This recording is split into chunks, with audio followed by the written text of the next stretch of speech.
This Christmas season, as you are well aware, more than any other time of the year is an occasion for parties.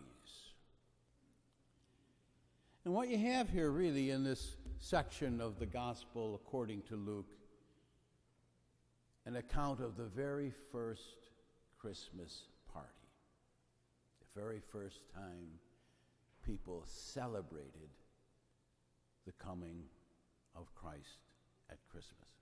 I'll just back up and put this in context. The angel Gabriel appears to Mary and announces that she will have a son. And Mary says, "Be it done unto me according to thy word." She says, yes.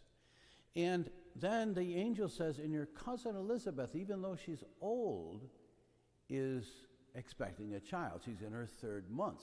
Now, Mary knows that Elizabeth is, kind of advanced in age. And so her first impulse is to go to visit her and to stay there until the baby is born. So she goes from Nazareth in Galilee to a town of Judah. They don't identify the town, but the town is called Ein Kiarim. And you can go there today. There's the very spot. I did some years back. The very spot where this took place, you can actually visit. And so that's the context for this Christmas party. That very small guest list, there were only 2 people at this party. Elizabeth, who would give birth to John the Baptist, and Mary, who would give birth to Jesus. And it was time to celebrate. And these 2 women did exactly that. The account that we have here of their time together is very brief. They shouted, they sang, they gave thanks to God, they praised him, they probably laughed, danced, embraced, maybe had a sip of the red wine that is so popular in that area. What exactly was it that they were celebrating? Well, certainly they weren't celebrating the circumstances of their lives. They possessed no wealth, the luxuries of modern life, electricity, computers, plumbing, refrigeration, automobiles, totally unknown to them. If we had to live today the way they lived back then, we would certainly not be celebrating. We would feel cheated and mistreated. But Mary and Elizabeth are absolutely bursting with excitement. The difference between them and us, I think, lies in 2 realms, actually. One realm is the manner of living, the way they lived, the way we lived. And in that realm, our way of living is clearly superior to theirs. We should not renounce the advantages that science and technology have made possible for us. We have every right to be proud of those advantages and to be grateful for them. But in the other realm, apart from the way we live, is the purpose for living. The first realm answers the question, how do you live? And the second answers the question, why do you live? And in that realm, Mary and Elizabeth clearly have us beaten. Their lives were difficult, but they were full of meaning, full of purpose. They saw themselves as willing instruments in the hands of God. They had the sense, the conviction, that he was at work in and through their lives to advance his plans and his purposes for the world. Not that they knew all of the details.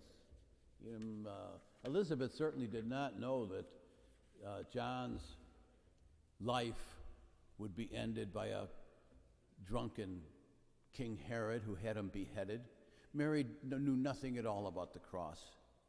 But they had the sense, I say more than the sense, they had the conviction that God was using them to accomplish something here on earth.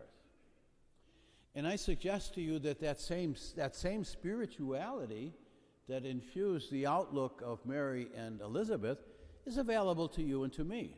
God is surely as present and as active in your life and in mine as he was in theirs. Recall, Jesus said, I am with you all days, even to the end of the world. The difference, of course, is that Mary and Elizabeth were keenly aware of God's presence and his activity in their lives, and often enough we are not. So their celebration is based on the why of living and not the how.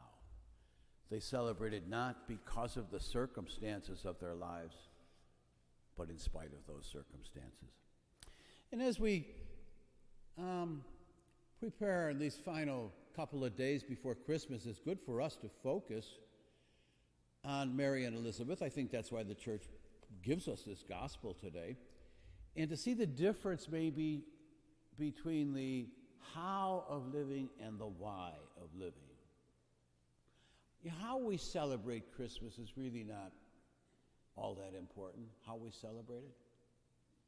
Why we celebrate it is crucial. Here's a story of Martha and Mary.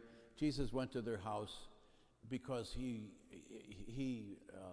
was friends of Martha and Mary. Lazarus was their brother. And so he went there one time, and Martha's very busy about all of the details.